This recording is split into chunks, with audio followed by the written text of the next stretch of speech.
नाशिकमधील IT company TCSची कर्मचारी आणि HR निदा खान कुठं लपून बसली आहे असा सवाल सर्वांनाच पडलाय. हे प्रकरण उघडकीस आल्यापासून ती फरार झाली आहे, पण तिचे लोकेशन सापडल्याचा दावा करण्यात येत आहे. नाशिक येथील TCSच्या कार्यालयात जबरदस्ती धर्मांतरण आणि लैंगिक छळ प्रकरणाने देश हादरलाय. कॉर्पोरेट जगतातील षडयंत्र समोर आल्याने सर्वांनाच धक्का बसलाय. या प्रकरणातील मुख्य आरोपी निदा खान ही पहिल्या दिवशीच फरार झाली.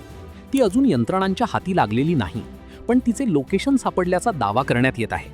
तपास यंत्रणांच्या मते ती सध्या मुंबईतील भिवंडीत लपलेली आहे. तर अटकेपासून वाचण्यासाठी ती गरोदरपणाचा आव आणत असल्याचा आरोपही करण्यात येत आहे. तिने अटकेपासून वाचण्यासाठी कोर्टात अर्ज दाखल केला आहे. जोपर्यंत तिची वैद्यकीय चौकशी होत नाही तोपर्यंत ती गरोदर असल्याबाबत ठामपणे सांगता येत नाही. कार्यालयातील महिला कर्मचाऱ्यांचे धर्मांतरण करण्यासाठी निदा खान हिने त्यांच्यावर दबाव टाकला, त्यांचा छळ केला. ती मुलींना बुरका कसा घालायचा याचे जबरदस्तीने प्रशिक्षण देत असल्याचा आरोप पीडितांनी केला आहे.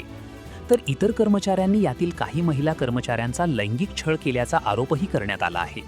निदा खान हिचे दिल्ली स्फोटातील आरोपींशी लिंक असल्याचेही तपासात समोर येत आहे. TCS प्रकरणात दिवसाआड नवनवीन खुलासे होत आहेत. निदा खान ही धर्मांतरणाच्या षडयंत्राची मास्टरमाइंड आहे. ती कार्यालयात दबंगसारखी वागायची. महिला कर्मचारी तिला घाबरून असायच्या, तर पुरुष कर्मचाऱ्यांनाही ती धमकवायची. इतर सहकाऱ्यांच्या मदतीने ती मनमानी करायची. धर्मांतरणासाठी ती विविध प्रकारे दबाव टाकत असल्याचा आरोप करण्यात येत आहे. पोलीस निदा खान हिला अटक करण्याचा प्रयत्न करत आहे, पण ती अद्याप पोलिसांच्या हाती लागलेली नाही.